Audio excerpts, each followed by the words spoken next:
Good morning and welcome. I'm Emma Bull, University Registrar here at the University of Wolverhampton. And firstly, I'd just like to apologise for the slight late start to our proceedings this morning. But on behalf of the University, I am delighted to welcome you virtually to our Springfield campus for the official opening of our new School of Architecture and Built Environment. We are particularly pleased to have a number of distinguished guests and speakers join us today.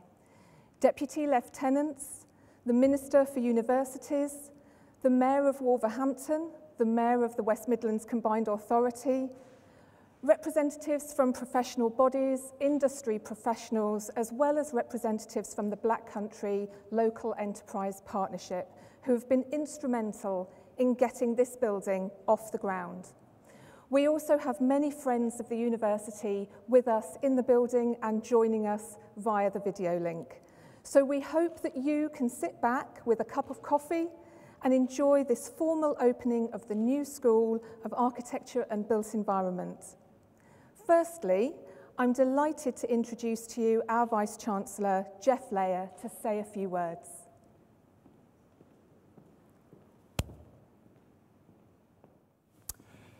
Thank you very much, and welcome to the Springfield campus. First of all, I'd like to thank all the funders that have helped contribute to making sure that this is the sort of building and the sort of campus that we want to see. The Office for Students, the Black Country Local Enterprise Partnership, the Chartered Institute of Building, Wedge Galvanizing, all have contributed to make this what it is. I'd also like to thank our governing body, who have shown great patience, great inspiration, and great foresight in the development of this wonderful building and this fantastic facility for our students. A particular thanks, though, goes to the City of Wolverhampton Council, who have been with us from day one when we bought this campus 5 years ago, and have helped us through all the trials and tribulations that have led to us being here today. And particularly welcome Claire Darke, Mayor of Wolverhampton, a great friend of the university. You know, way back in 1827, when the university was at its first footing, it was established as the Wolverhampton Mechanics Institute. It was designed and set up for a purpose. And that purpose related to the first industrial revolution, here at the heart of the Black Country. And that purpose saw a commitment to what we call today vocational education, but also opportunity through social mobility. And they are key aspects of what this university stands for and what our board stands for.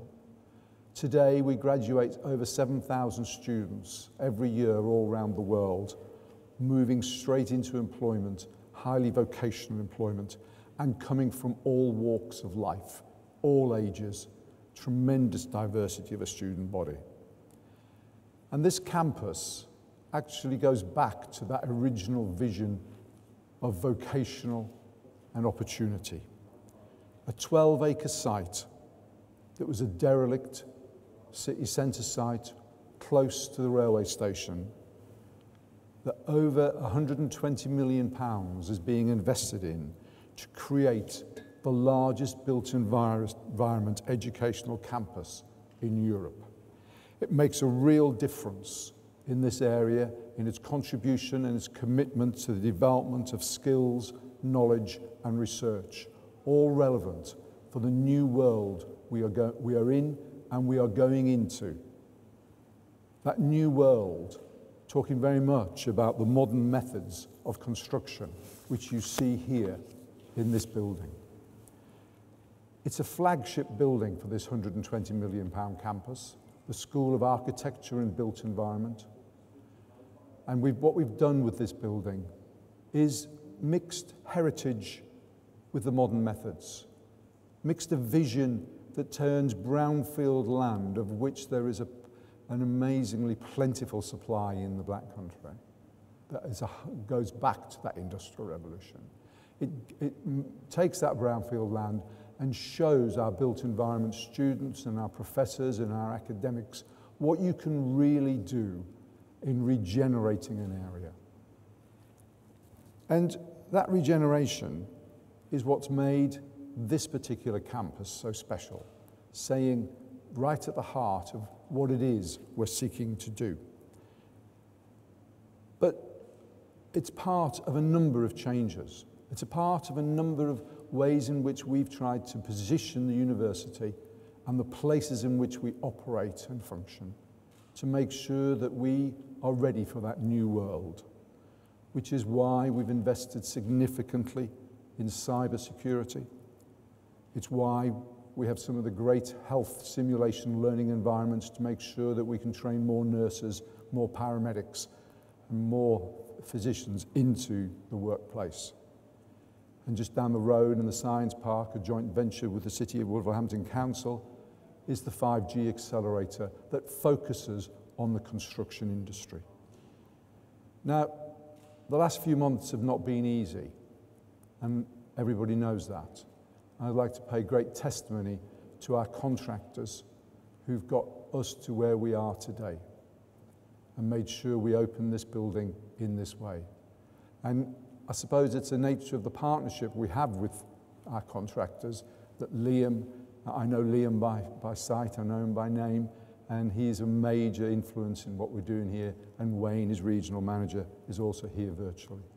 We have virtually with us 2 former chairs of governors and 3 directors of estates. Thank you very much for all the work you've done. But this is a day to focus on regeneration and the role of a university. And this university, working with this council, has really made a difference. And thank you to the Local Enterprise Partnership for having the foresight to drive this initiative. Now, many people in the room will have seen the various videos of this building as we've developed it. But we're now going to have another fly through to see this building. But just to note that we made the film before we made this facility COVID secure. So today we are COVID secure, but we made the video earlier. So thank you very much, and it's a great pleasure to be here and to see this campus and this building open today. Thank you.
It's as stunning in real life as it is on the video. So I'd just like to now introduce to you Ian Brookfield, who is the leader of the City of Wolverhampton Council. Ian is going to join us via video link, and we just wanted to say that the Wolverhampton City Council has been really supportive of the development of this campus, both with the School of Architecture and Built Environment building itself, but also with our development with the City Council of the National Brownfield Institute over the coming months. So Ian, we're hoping you can, we'll see you soon on the screen. Do we have a link to Ian? I think you can't. I can see Ian. Hello Ian, thanks for joining us. Thank you very much for that. This is probably my very first virtual opening of anything, so it's slightly weird. I'd much rather be with you, obviously to see the company, to have a good look round the game, but also probably because you've got I bet you've got a fantastic buffet on the go, and that's something I've missed in this lockdown era. It's probably better for me figure, but there you go. So thanks to Jeff and all the boys and girls there, working hard on the IT, which is good, but I'm really happy to be here today. I want to briefly talk about the SOAB at Springfield and how they fit into our certainly ambitious plans and our broader city recovery plans. But firstly, if I could just make say a few words about the university. I mean, when you face big challenges in the city, you do need bold and visionary thinking. And the redevelopment of this particular site, derelict, brownfield, but also a big part of our heritage in the city, shows you what you can be done if you combine vision and tenacity. And I really do, from the bottom of my heart, thank and commend Jeff and his team for the leadership on this important project. We certainly know that the university is a highly valued partner of ours and is and will in the future make a huge contribution to the skills and employment prospects of so many thousands of local people, both young and old. And in these uncertain times, we do need the aspiration and hope that you provide more than ever.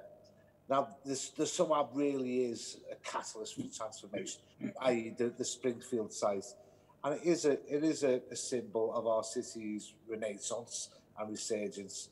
You know, the new £45 million School of Architecture and Built Environment is part of the university's £120 million regeneration of this former brewery site, which is fantastic. And it's helping our broader plans to transform and reimagine our city centre, obviously where we all learn, work, live, visit and invest. And I'm still delighted to say that internal investment still keeps coming to our city, despite being hit hard by COVID. And we're still benefiting from nearly £4.5 billion worth of investments on site or planned. And actually, if you look at the Springfield site and the new SOAB, and you just take a segment of the city and the city centre, you've got a new state-of-the-art interchange, multi-million-pound investment in the new commercial district, new homes at the canal side, new homes and living and working at the brewer's yard, and all these are within a stone's throw of this particular site. So you can see how regenerative this part of the city is, one of the parts that we're pushing forward, and how it's making a huge difference. Everyone knows, well, I hope everyone knows that our motto is out of darkness cometh light. I'd like to get that one. It's always good to to remind Mr. Street that, because I know he's a good Wolves supporter. And he's online. If you can't see him, he'll be coming on later, just to reaffirm that. But it's really important that we do bounce back, and we're calling this relighting our city, and the university plays an absolute huge part. But it has to be done right, and we're looking at the green economy, green agenda.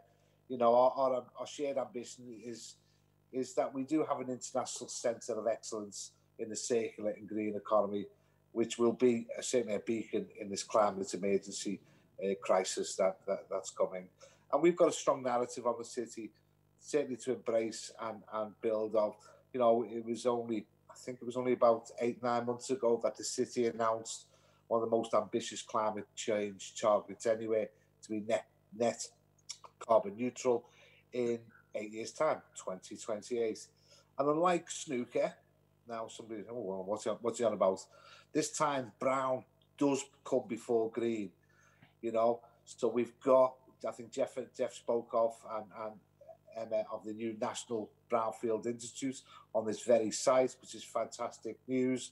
Last month we invested in the former British Steel site, just again another stone's throw away, and then we've got the Canal Quarter development for new homes. So it's one of the most strategically significant brownfield regeneration schemes, certainly I believe, in the region. And our acquisition builds on plans for the first phase at Canalside, with Place First, who's the developer, set to build 350 new high-quality, environmentally friendly homes on the old Union Mill site beginning next year. And on the issue of clean energy, how ironic that at Bowman's Harbour, yet again, only a mile or two away from the Springfield site, really highly polluted brownfields, we're building one of the UK's first city centre solar farms to provide green energy to where else? To New Cross Hospital. So it's action. It's putting into action.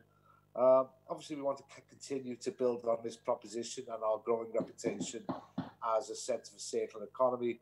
I've said this before, we have to be collectively bold and ambitious and to work together to land this. It will be truly a game changer. The university opportunity as a catalyst for the city of opportunity. Thanks for listening to me. Thank you. Well, thank you so much, Councillor Brookfield. It's really great that you're able to join us via the technology, even though you can't be here with us today in the building. So now we are delighted to be joined by Minister Michelle Donnellan, Minister of State for Universities. Michelle's remit includes the quality of higher education teaching through the Teaching Excellence Framework and also widening participation in higher education, which is an area that the University of Wolverhampton is particularly proud to have been leading in and developing over a number of years. Michelle, thank you so much for joining us today. Good morning, and thank you ever so much for inviting me here today for the opening of this incredible campus. And we gather here today remotely in a world that is vastly different to what we had last year. And we all know that the pandemic has had a brutal impact on both students and universities. But I must say that I have been astounded as to how you've all responded, from supporting your communities with the development of PPE to putting students first. And here in Wolverhampton is really no exception. Your blended learning offer has ensured that students can continue their studies and don't have to put their lives on hold indefinitely. And like you, I agree that we can't risk a generation of young people missing out on that high quality, higher education experience that they deserve.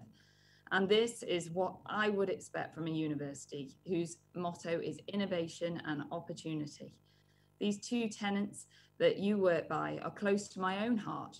In fact, it is for these very reasons that I entered politics, to create opportunities for everyone, no matter where they are born or what circumstances they're born into. And I was the first in my family to go to university, so I do know the power of university to open up opportunities and to transform and catapult lives. And it is abundantly clear that this year, innovation will be key to our sector's success in the future. But what does this success mean?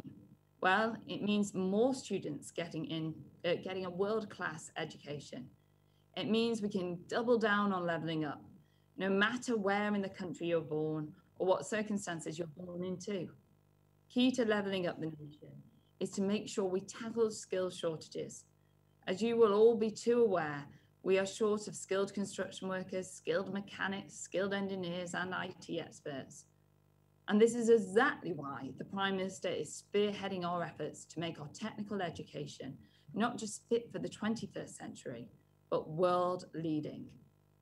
Because it will become increasingly important to train and retrain people properly as we recover from coronavirus, both for the economy, standards of living, and so people can find rewarding jobs. And it is why that we have announced a lifetime skills guarantee to enable people to train, retrain, and upskill throughout their lives. And here in Wolverhampton, you have a proud tradition of doing just this. Your university, having stemmed from the Wolverhampton Tradesmen and Mechanics Institute, founded in 1827. These 19th century schools provided vocational training to working men who could not otherwise have afforded it. In other words, this university has always championed social mobility. So today, nearly 200 years later, you are taking another step forward in opening the School of Architecture and Built Environment. This is going to be an amazing facility and will truly help boost the Midlands engine. You will educate over 1,000 students a year, giving them the opportunity to hone those skills early on and just those skills that employers actually need. You will specialise in supporting skills that businesses want, but also across architecture, construction, and civil engineering. You will act as a catalyst of skills regeneration, the kind that I want to see more of and the kind that this government wants to see more of. So I look forward to seeing what you achieve and to visiting the campus in person. Thank you for letting me be part of today. Thank you so much, Minister Donnellan, for joining us. And yeah, we look forward to welcoming you to the campus soon too. So I'm delighted that we are now joined by Andy Street, Mayor of the West Midlands Combined Authority. As many of you know, Andy is passionate about creating and developing the Centre of Excellence here at Springfield and enabling the university to lead the way in becoming global experts in the construction industry and in particular, brownfield regeneration. So Andy joins us live from his office via Zoom. Andy, welcome. Good to see you. Good morning to you and to everybody else. Brilliant to be with you this morning. And as everyone else has said, thank you so much for going ahead with this in the new virtual form. It's a new experience for us all, but it's brilliant to have some very positive news to celebrate in these very tough times. So I want to be relatively brief this morning and just to say three things, please. The first, actually, I should say a huge congratulations to everybody who's had the vision, insight to make this happen, and particularly to call out Jeff and his team at the university, and of course, Tom, the chair of the LEP and his predecessors, and of course, the city of Wolverhampton, and we've already heard from Ian, because there is absolutely no question, when this was first talked about in 2014, this would have seemed as something of a pipe dream to turn a derelict site on the edge of the city centre into something of such incredible value going forward. So it's only right that we stand back and say a huge congratulations for the vision, bravery and determination that's been involved there. Secondly, I just want to reflect on what this place actually is. And of course, if you just look at the fly-through we've seen, the images, it's a wonderful regeneration in its own right. And given that it is going to be a school of architecture, we should pay credit to what's just been done in this particular regeneration, because I think everyone would agree that it's a wonderful, wonderful piece of architecture in its own right. But then we should think about what's actually going to happen within it. We quite rightly get excited about the buildings, and any visit to Springfield, I always think it's an exciting place to be. But if you think of what's actually going to happen, 1,600 students in these disciplines will be there, up from 1,000 at the moment. And as we know, the University of the Black Country for the Black Country, this is just such an important piece of the jigsaw of giving opportunities to young people from across the region. So all have got to be excited about that.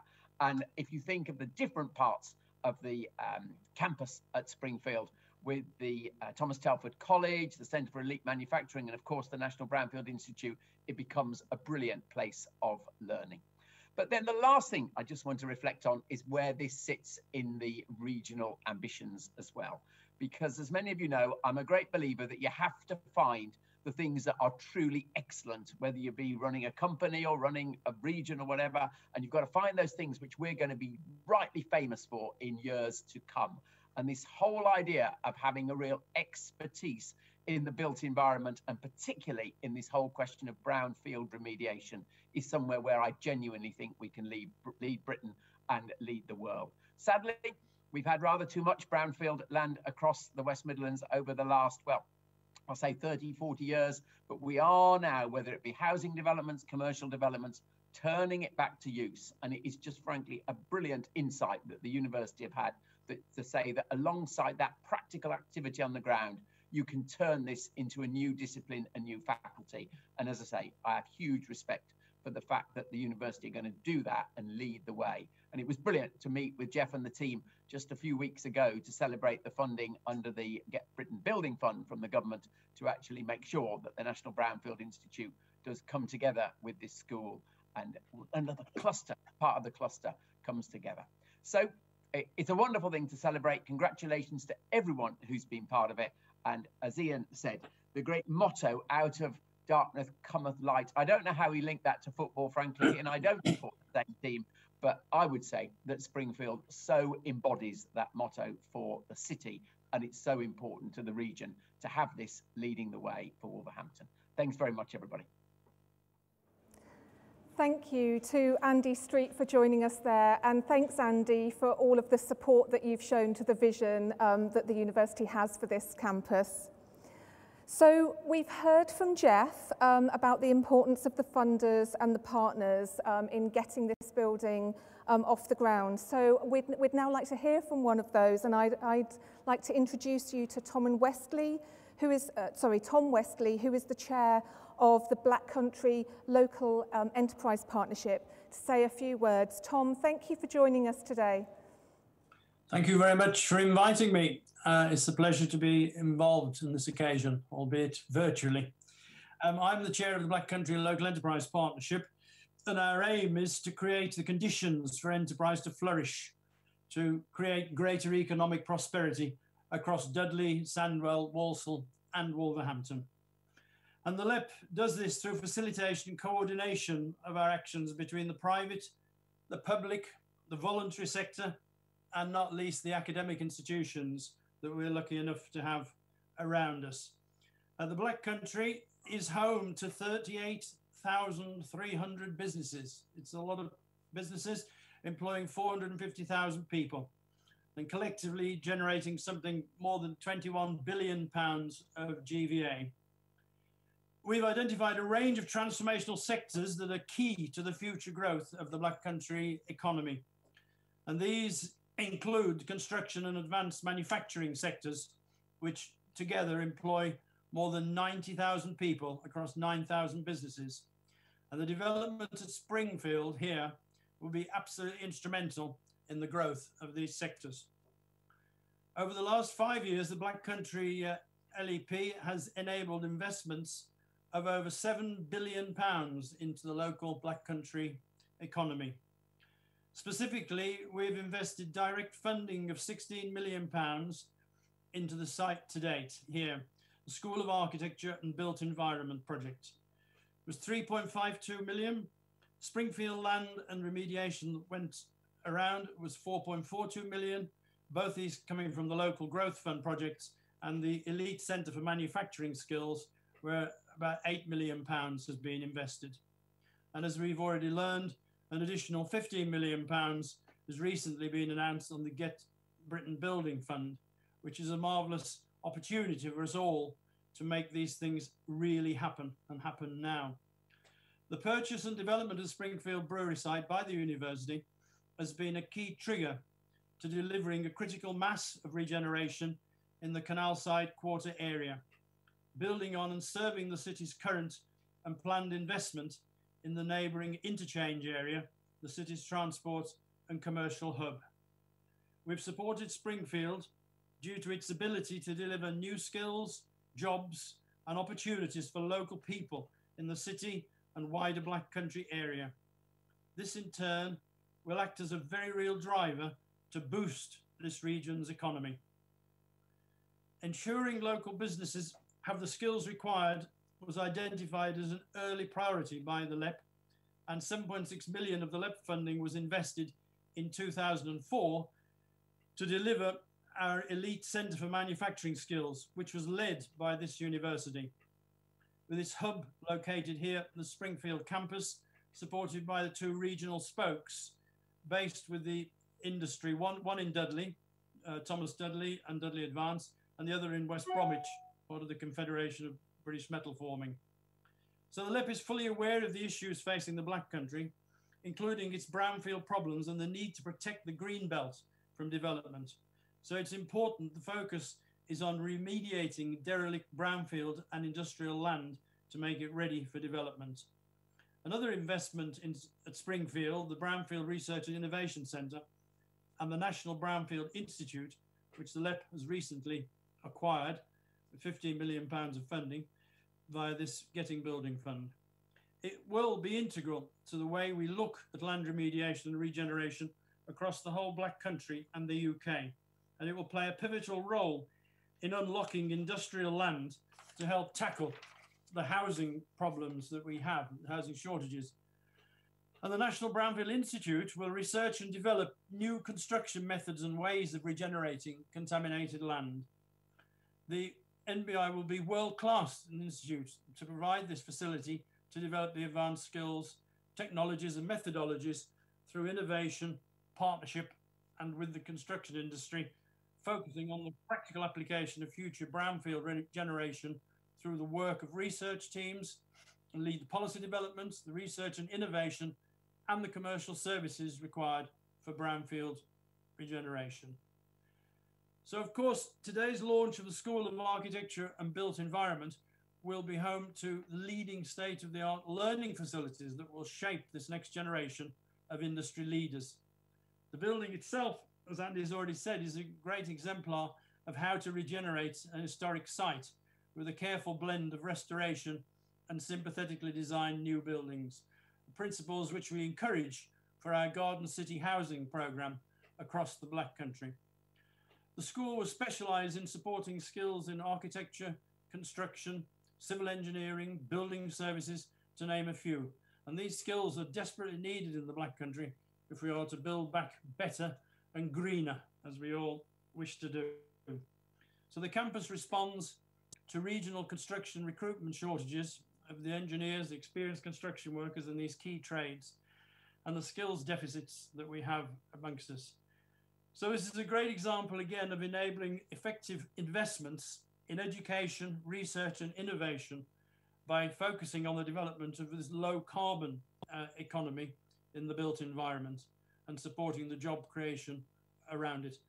So I would say today the timing is perfect, given the current challenges that we all face, and this provides real opportunities for young and old alike to learn and be part of the redevelopment of the Black Country, as well as, if I believe, it can be world leaders in this brownfield transformational technologies and redevelopment opportunities. So it is something that benefits both us locally, nationally, and indeed internationally. So I'd simply wish to wish you all every success, to everyone involved in bringing this to a conclusion today and to taking it forwards from now. It's a marvellous opportunity, and I thank you all for all your efforts. I'm delighted that we were able to support it, and all the best to everyone on this special day. Thank you. Thank you, Tom, and thank you on behalf of the university to not only to you but to all of your colleagues at the Black Country LEP. We do appreciate your support. Now, we've had a number of distinguished guests speaking about the building, but we thought that you'd like to meet some of the students who are going to benefit from learning and developing their skills here. So we'd like to show you a video of our students and their thoughts of this building and what the university means to them. Featuring in the video, we have Bethany Ellis, who is a building control degree apprentice. We also have Peter Catherall, who is a quantity surveying degree apprentice, and Jack Tense, who is studying off-site housing construction. Thank you. I'm Peter Catherall and I'm studying Chartered Quantity Surveying at the University of Wolverhampton, and I'm in year 4 of 5. My name is Bethany Ellis and I'm a second year student on the Building Control Apprenticeship degree. My name is Jack Sherpa and I am studying the MSc of Off-Site Housing Construction at the University of Wolverhampton.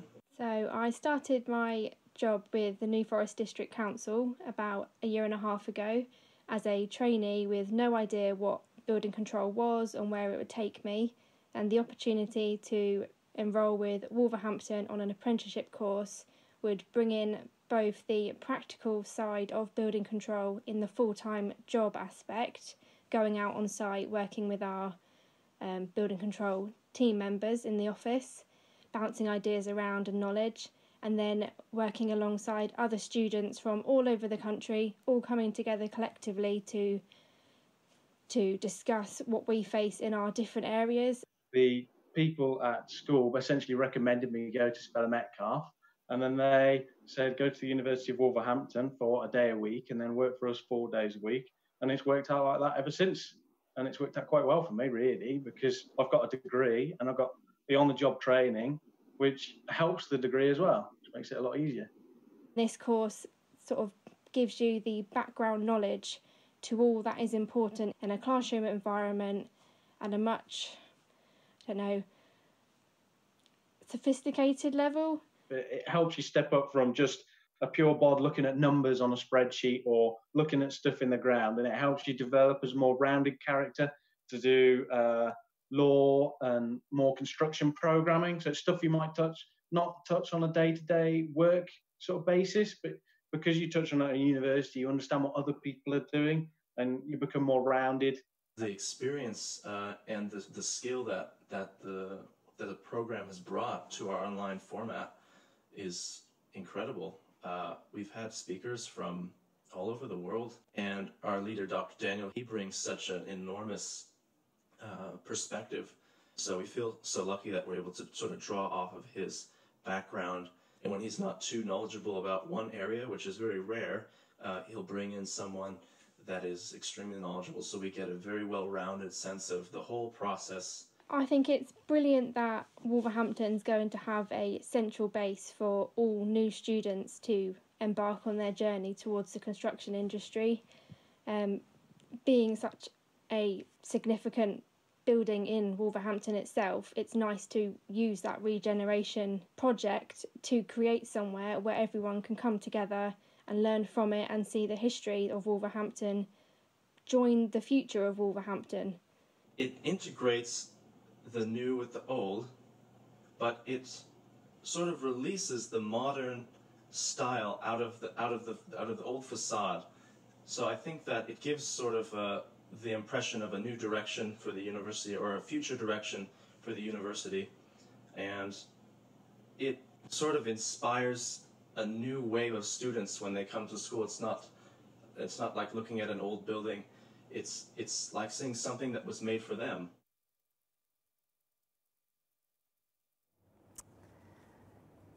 So, next up, I am delighted to welcome Louise Brooke-Smith and Nazira Karodia. Louise is an honorary graduate of the university and a much valued friend and ambassador who has supported the university over a number of years. Professionally, Louise was the first ever female president of the Royal Institution of Chartered Surveyors and currently is a strategic consultant at Arcadis. She also holds a number of non-executive directorships, trustee positions and international advisory positions with organisations such as Polypipe Group plc, the Land Trust and Birmingham Museums Trust. In June 2019, Louise was awarded an OBE recognising her sustained leadership and contribution to land, planning, property and construction industries over a 35-year career. So, asking her a series of questions today is our Pro-Vice Chancellor for Regional Engagement, Nazira Karodia. Over to you, Nazira. Thank you, Emma.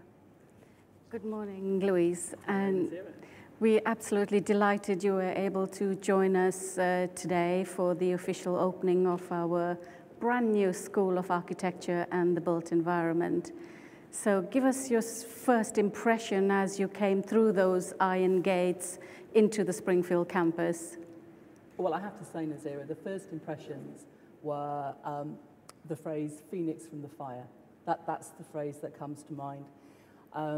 We were talking earlier, and I was talking to you about coming here through the redevelopment process, but the very first time I came here was over 30 years ago, when Mitchells and Butler were closing down their brewery operation here, and they were thinking about what else they could do with this site. And it's been amazing to see the journey, albeit quite a long time since they left the site, but the history that's embedded here is phenomenal. And this centre, this part of the university, embodies that link between the historic past, the buildings. We're sitting here in front of a very tall tower, a chimney, and the architecture here has been fantastic, linking the historic and the modern to create a real centre of excellence that doesn't just have the name over the door, but it does it as well, and that's far more important. Thank you, Louise. I can see the pride coming through in your voice, and I think I expected that because you are an honorary doctorate of the University of Wolverhampton, holding the honorary doctor in technology. So I can see that shining through. How would external stakeholders engage with the new school, with the staff, and with the wider Springfield campus? Well, I think that's one of its biggest assets, is that it isn't just an insular institution. It's always looked externally and reached out. And I have to say, you're very kind to mention the honorary doctorate. I can tell you how proud I was. It's now 8 years ago nearly. My kids still laugh at me for the Doctorate of Technology because I'm rubbish at technology, but we know what that actually means, and I'm incredibly proud to have supported the university over the years since this centre was originally mooted. But you are specifically about those links out, and the links out to not just only academia, but to the institutions, but also to industry and to the community and to schools. Having a centre like this, in a location like this, speaks volumes.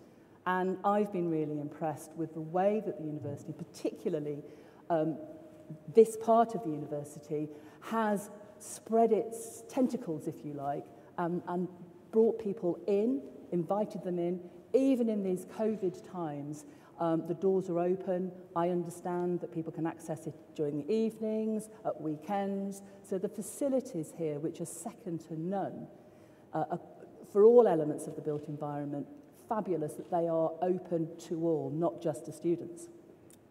And I think at this point, I think I must congratulate you yet again for being the first female president of the Royal Institution of Chartered Surveyors. And your career, your profession, your education, I can see a lot of accolades throughout there, and I won't name them all, that might embarrass you. But what opportunities, how did these opportunities come about, and how did you navigate through this career in construction and built environment? Well, first and foremost, I should say that somebody had to be the first female president. I was lucky. I was in the right place at the right time. And more importantly, I think it has opened up the opportunity. I'm quite pleased that the statistics, certainly for the RICS, Royal Institution of Chartered Surveyors, has, over the last 6 years, had a 50% hit rate in female presidents. So that's not bad. That's not bad at all. It does sort of pale into insignificance when you look at the previous 150 years, but we put that bit aside. The tide is turning. And we are catching up with other institutions where we've got a far better gender balance with the ICE, with REBA, with the RTPI. So the surveying world is definitely catching up. And I made a big play of this when I was elected and when subsequent women have been elected, and I know Kath Fontana says exactly the same. We were elected by our peers to do the job, not because we wore a skirt, and that's really important. But a lot of it also comes down to opportunities, being in the right place at the right time and seeing the opportunity that is there. And I'm helping with the mentoring scheme here at the university, and that's my message to any of the students that I'm talking to is you can do anything, just take the opportunity when it's there. They might be strained times at the moment, but the opportunities will be there to take. And that has been my, if you like, my mantra over the last 30, 35 years. And it means that some doors that are there are, you know, a little bit ajar, and you need to push them sometimes, but there's always a way through. And it means that I've had a very varied career, a very, very happy career, and I'm really pleased to be doing what I'm doing now, which is advising all sorts of different organisations and institutions, including the university. And you mentioned mentoring. I saw you this morning with one of our young apprentices. Why do you think mentoring is important, especially for this sector? This sector has never faced a more important time. So that's the first thing. We can make a massive difference across the built environment sector. But we've also got to remember that we've all come through a career, or we're halfway through a career, and there have been people who've helped us, and we should never forget that, because we have the opportunity of helping the people who follow us. And it's a fantastic, if you've got the ability and the opportunity to be able to mentor or to be able to assist or support somebody on their career through the built environment, that's fantastic. And that's exactly what the school here is doing, and it's really great to be here today. Thank you, Louise. And I'm sure all of our external stakeholders listening to you will be taking up some of those opportunities you mentioned. It's been a great pleasure talking to you this morning, and we look forward to seeing you many, many times here in our beautiful building, and I'm sure you'll be mentoring many more of our students. Thank you. Thank you very much for inviting me. Thank you. Thanks to Louise and Nazira, and for Louise for that particularly personal insight into the industry. So we have already introduced you to a few of our current students, but even after they graduate, we like to keep in touch. Our alumni play a huge part in acting as ambassadors and engaging with our current students. And in this next video, we hear of some of the careers and experiences of our alumni. We've got Liam Davies, as well as being an alumni of the university, was also project manager of ISG and responsible for leading the project of this amazing building that we're in. We also have Isabella Lukazic, alumni, and who's also considering returning to the university to start a master's in architecture. So let's play the video. I studied construction management in the city centre campus. Started in the UK with a contractor, then moved slightly further afield, and ended up going overseas. And then when you actually talk about it, and you talk about it with young students, you realise that it opens so many doors, basically. And I've travelled the world in construction. What I like in that course, it's they slowly build up the arm of work, what you're doing at course. So in the first year, we had small introducing to different subjects in architecture, together with history and all technical drawings. So it's not mainly computer based. It was a lot hand drawing as well. So I really like that idea. So you're actually developing your skills in many levels. When in the second year, they show you proper work with urban design, different type of design, technology. So it's introduction really focusing on that main area of architecture. And all briefs are different. So I designed it from small residential to massive theater. So the range of project what we're doing, it's really big. And then obviously in the third year, you have to impose everything what you had before to all projects. So I like that from the beginning to the end of my study, it was slowly graduate with information.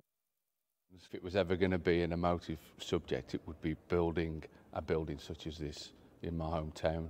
Having been away and come back means a lot to me, and I've got affinity with the university, and hopefully, you know, this is a bit of a legacy for both myself and ISG that we deliver this, and it plays a part in the future of a lot more people like me.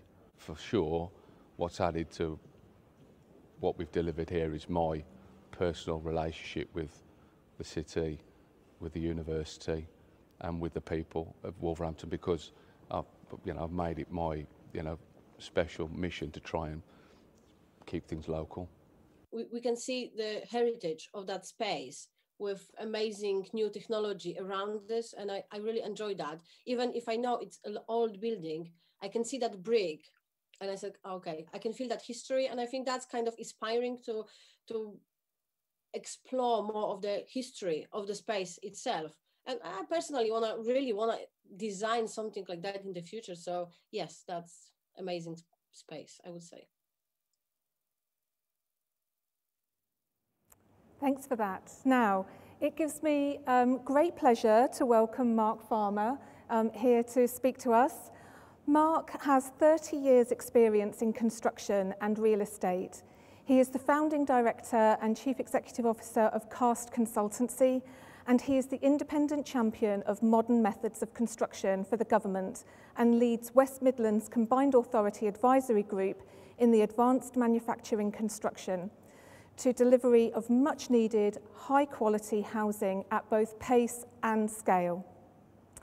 Mark became an honorary graduate of the university this year, and he has supported the university with keynote speeches at a number of construction conferences over the last 3 years. Hi Mark, thanks for being with us today. Thank you, Emma, and good afternoon everyone. I'm absolutely delighted to be able to be here in person to help formally open this fantastic facility here at Springfield School of the Architecture and the Built Environment. This project has been a long time in the making, and as I've got to know the university better and better over the last few years, I've seen it gradually become reality. So today is a really important milestone in that. And it's even more personal, as Emma said, for me to be here in my capacity as an honorary degree holder from the university as well. I'll start by saying that Springfield's vision is absolutely in line with what I believe the higher and further education sectors in this country need to be doing when it comes to built environment training. We need to desperately be more progressive and future looking in terms of how we're training people in the built environment and in the construction sector. We need new centres of excellence in academic learning, research and development, knowledge gathering and skills and training that are more closely tied to the needs of the industry for the future, not just the here and now. It's that tension between what employers say they need now and what they actually might not know that they need in the future, which is the critical element that I know the university is already managing to navigate as a balancing act, which is really tough for other areas of the higher and further education sectors. We need to maximise today's employability whilst delivering capability for tomorrow. Defining that construction industry of the future is what I've spent a lot of my own personal time doing over the last 5 years or so, constantly challenging and agitating businesses, institutions and government to think differently about how we're going to evolve the construction industry. We need an industry that's fit for purpose. We need an industry that's capable of delivering the massive infrastructure and economic growth challenges ahead of us, especially in a post-COVID-19 recovery phase. Sometimes economic turbulence, such as we have at the moment, is exactly the time when we need to change and accelerate change, even when most people are thinking about survival and just the here and now. This is the time to be bold and think about the future. I'm firmly of the opinion that if businesses and organisations are going to survive and be fit for the future, they need to show leadership. They increasingly need to do things differently, and an important element of that is investing in human capital, skills, talent and expertise. The seismic changes ahead in terms of regulatory reform of building safety, decarbonisation, consumer protection, combined with the unprecedented rate of technological advancement in our sector, means that standing still is just not an option anymore. That industry of the future that I so often speak about has certain fundamental characteristics, in my opinion. It needs a new, or indeed a retrained generation of workers right across professional, technical and vocational roles. Those workers need to be equipped with the very latest skills, knowledge and competencies to maximise the potential of digital and manufacturing thinking, all underpinned by the power of data and data analytics. We need much more interdisciplinary learning as well, training and working so we break down the deep silos that exist right across the built environment, and it prevents us being more powerful and joined up. That in turn needs the support of professional institutions and the awarding bodies. We need the cultural and behavioural foundations of this new generation of workers to be laid in those formative years of learning, all the way from schools through college to university, which can all happen at a campus like this in one place. We need to make sure there's an aspiration for this new generation of workers to deliver high-performing buildings in a way that they can actually enjoy the process, deliver benefits to society and the wider economy, and also make money in a world where sometimes making profit is seen as a dirty word. And then finally, we need research and development shaped to constantly evolve, to test and challenge the science and the engineering and the business models and delivery techniques that our industry needs to develop. I'm absolutely certain that this new super campus here at Springfield is going to be not just a national but an international exemplar in achieving all of those ambitions that I've just set out. Under Vice-Chancellor Leah and Professor Arif's leadership, this school is set to lead the way in terms of delivering our new talent pool, and it will be tasked with navigating what could be the biggest period of change in our industry's history. In my journeys across industry, government and academia, including extensive international collaborations, I've met a lot of people and a lot of organisations trying to do the right thing, challenging the status quo. I get a sense, though, that that pace of change is picking up, and as I've said, I expect COVID-19 to accelerate that even greater. It's also clear that government has recognised the role of construction in the built environment in post-COVID recovery. And whether it's build, build, build or build back better, to use government terminology, we're experiencing an unprecedented shift in the government's desire to use its own commissioning power, whether it be through schools, hospitals, prisons, transportation, infrastructure, or indeed, increasingly, the push for modern methods of construction in home building, to use them as a policy tool to shift innovation and to push for change in our construction industry. Just turning to local government and where we are here in the Black Country. Emma mentioned that I chair the Advanced Manufacturing Construction Working Group for Andy Street, so it's fantastic to be here in that capacity too.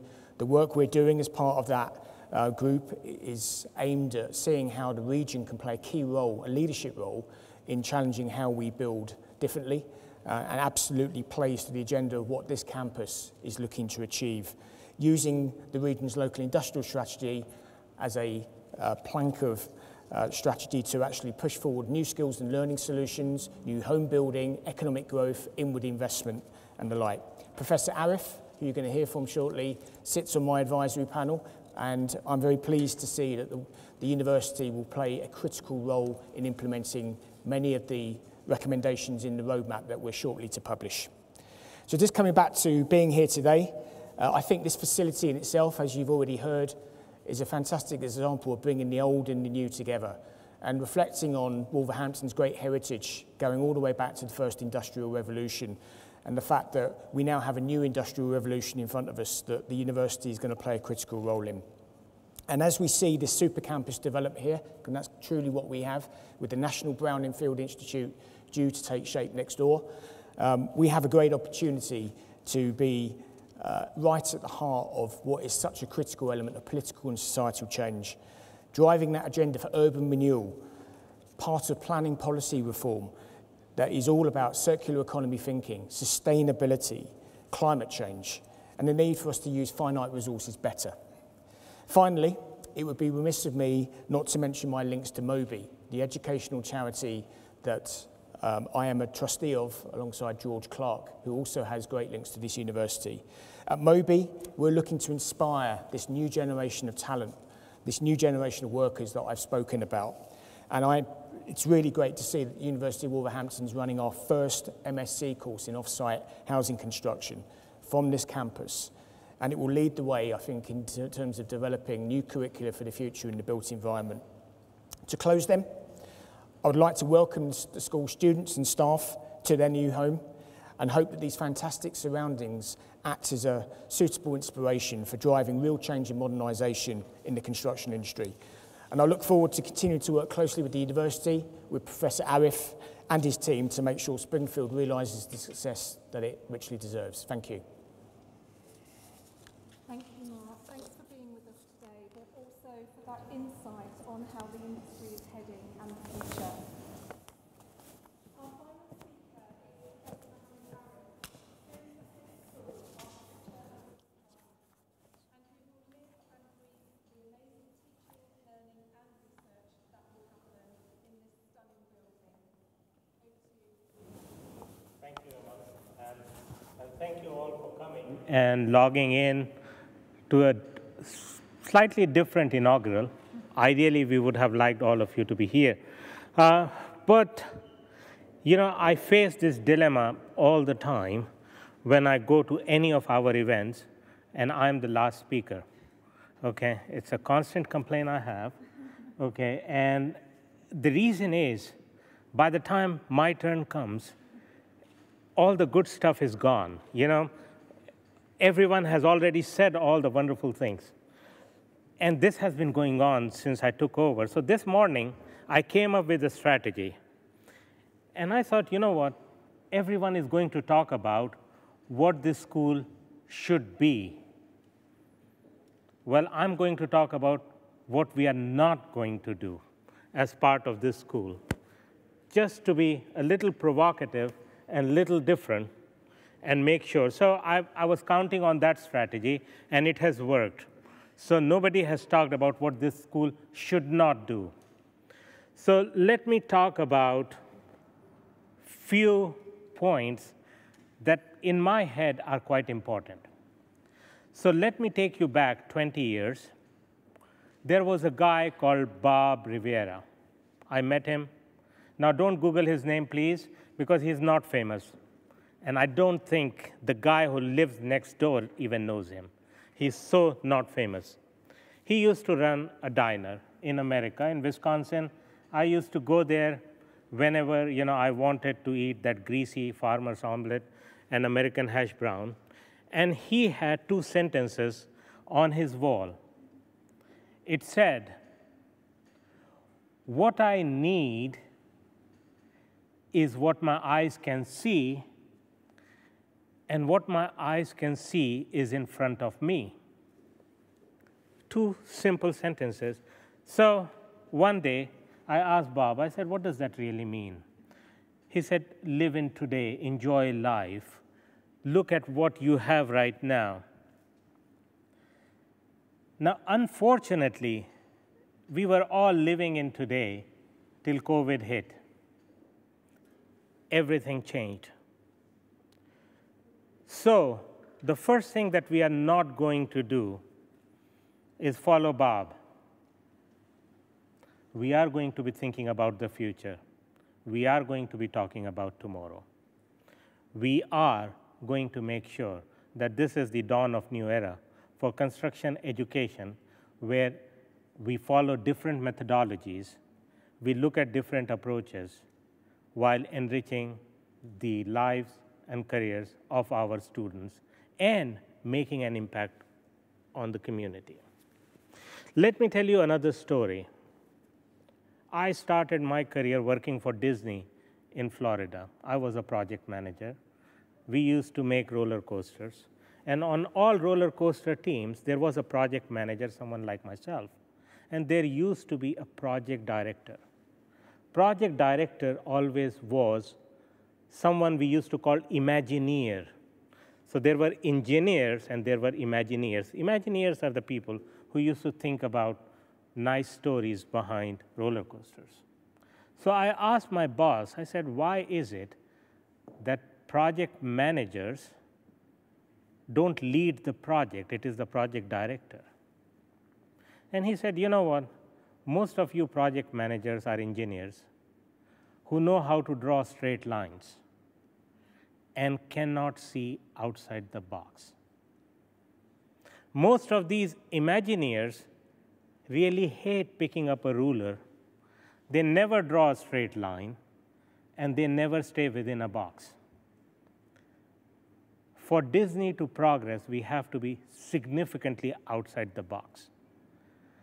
So one thing that we are not going to do is be inside the box. The artificial boundaries of our classrooms and this building is not going to hold back our ambition. Our impact is going to be significantly outside this box and outside our classrooms. Let me tell you a third story. I'm full of stories today because I thought that was a safe approach. Okay, so 1997, I was working with President Jimmy Carter's charity, Habitat for Humanity, if you would have heard of it. Habitat for Humanity builds houses, and basically what people do is people from the community come together, and they pool in their labor for free, and then people's houses get built. So we built this house in 2 days using prefabricated construction. So in 48 hours, somebody who had 4 kids, whose husband was a drug dealer at some point and was killed by police, so she was bringing up her own kids. And they had a roof over their head. They invited us for dinner. And she said, you know what, you could build a house in 2 days. Why don't we build all the houses that way, if it was that easy? And hence, since then, I made it my mission to follow prefab construction as a major area of research that I do. But that brings us to my next point, is we are going to promote those approaches that are going to help us build the infrastructure of the future. My last point is about what Springfield really means to us. Springfield is not relocation to a destination. It is a beginning of a new journey. What doesn't excite me very much, and I shouldn't say this, is this wonderful 2-acre building. What does excite me is the 6-acre we have, which is full of endless possibilities. So we are having this wonderful building. We will celebrate it, but this is not where we stop. So those are the points that I would say are my vision and our vision for the School of Architecture and Built Environment. We won't be able to do anything without you all. We have started making global impact. I'm quite proud to say today, one of our current students is sitting in California, whom you just saw on video. Next week, I will be teaching a class where there would be 1 student in California and 1 student in New Zealand. This is probably as wide a global reach as you're going to get. Maybe Japan, so next time we need to recruit somebody from Japan. But I think short of Japan, that is probably as wide as a global reach as you're going to get. So we are quite proud of being a Wolverhampton University. We are quite proud of being a Black Country University. We are quite proud of being a West Midland University, but we are very proud of our global reach and impact, and that is what we are going to focus on. So this is not just going to be University of Opportunity. This is going to be University of limitless opportunities. Thank you very much. Thank you so much, Professor Harris. And yeah, I've no doubt this is going to be the start of something really special. So thanks for that. Now, we are going to formally open the building, and I am delighted that we are joined by the Mayor of Wolverhampton, Councillor Claire Darke, who will formally cut the ribbon alongside Jeff Layer, our Vice-Chancellor. Thank you for that. I think you really got to argue that you saved the best till last, and that includes the speakers. I'm delighted to be here this morning to declare the University of Wolverhampton School of Architecture and Built Environment open. And the scissors work. Fantastic.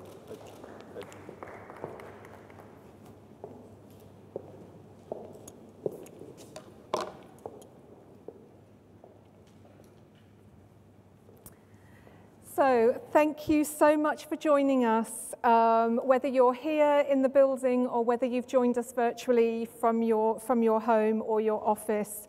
It's a momentous day for the university's history, and we hope over the coming months you will be able to come and visit this fantastic building and meet the students and see firsthand the impact that it's having on the city and the region. Now, before you leave, we are delighted that this event also sees the launch of our book, The Springfield Story, Rescued, Reborn, Resplendent, a world-leading construction campus.